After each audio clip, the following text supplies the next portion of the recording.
We leave these and other questions to future research with the hope that our empirical results contribute to humans' understanding of how we judge machines.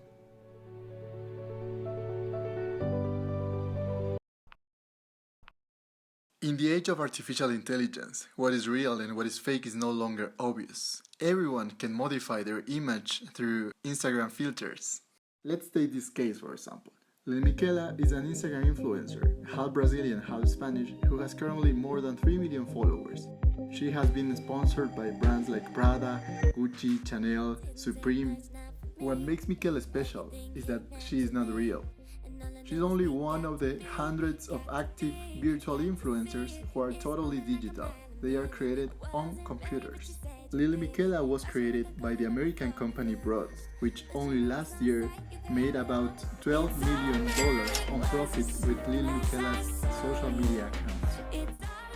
There are other virtual influencers like Miquela, for example, Ima, a Japanese virtual fashionist, Bermuda, the American climate denier who claimed to have hacked Miquela's Instagram account, Loco, Bermuda's ex-boyfriend who always wears a mask and often makes reference to drugs.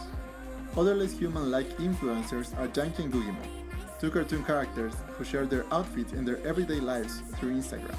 Virtual influencers are considered a business potential. Since they are cheaper to work, they are 100% controllable. They can appear in many places at once and they never age. They may not be real, but they produce real money. But how can you distinguish a virtual influencer from a normal influencer? Well, you don't. This new artificial reality is called hyperreality.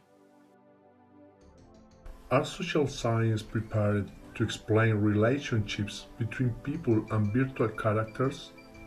Will it be possible to fall in love with a virtual character based on artificial intelligence?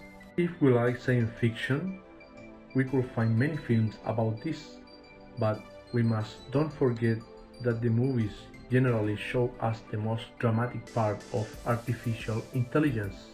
Now, Cesar, who is John Connor, please? In the real world, affective computing is the field of artificial intelligence that seeks to emulate the human emotions. In the year 2020, only 163 patent applications were published by the worldwide intellectual property. 5 companies lead this specific field of artificial intelligence. 4 of them are in the United States and the other one is in Canada. An analysis of this patent invention of those companies suggests that they have the ability to recognize human emotions and put in psychological and physiological state using computational models. Obviously, this ability will allow us to humanize the man-machine relationship. So probably in a few years it will be possible for us, the old people, to avoid the loneliness and depression, sharing with systems that will respond like human to our needs and even detect when we feel sad. Returning to our initial question, we believe that there will be high chance that love exists between human and machine in the future. However, the biggest problem will be the physical interaction. Perhaps hyperreality allows us to solve that problem, just like Aerosmith in Amazing of the year 1993.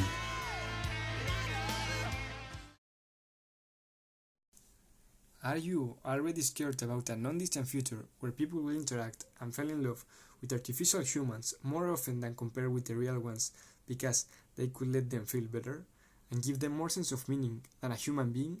And you, insensible cold-hearted, well, you don't know nothing yet. There exist different kinds of extended reality technologies. We have virtual reality, augmented reality, and mixed reality, which is the enhanced combination of the two formers. where we could be immersive in a space both virtual and real that is not fixed, that could be reshaped by our actions. These immersive technologies have proven their value in neurological rehabilitation, enhancing the way we do physical training and also how we learn about anything. But in our opinion, the most transformative functionality happens in the psychology field, because they can transform how we interpret the real world. It helps us lose the fear of our deepest phobias and get rid of our biggest prejudices, just changing the perspective in which we see ourselves and others by putting us in someone else's shoes. Of course, they could have downsides if we are not sufficiently forward-looking. People could die crashing trying to avoid virtual vehicles, being seen naked or with another offensive physical shape because of our ethnicity or gender in the eyes of others. Or worse, by giving up to experience the real world as it is with its people, using their actual bodies, by substituting it with a completely virtual one, full of digital influencers in a fake avatar.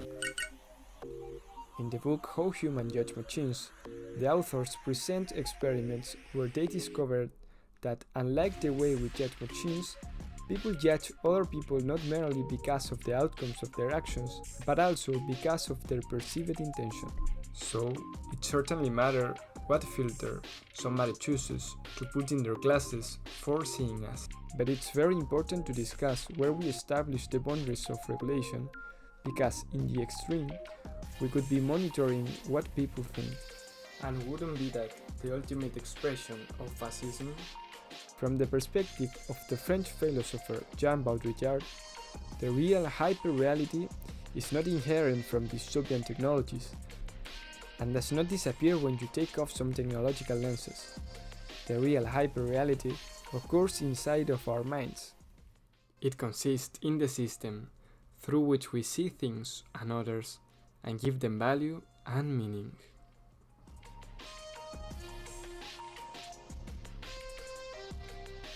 Thank you.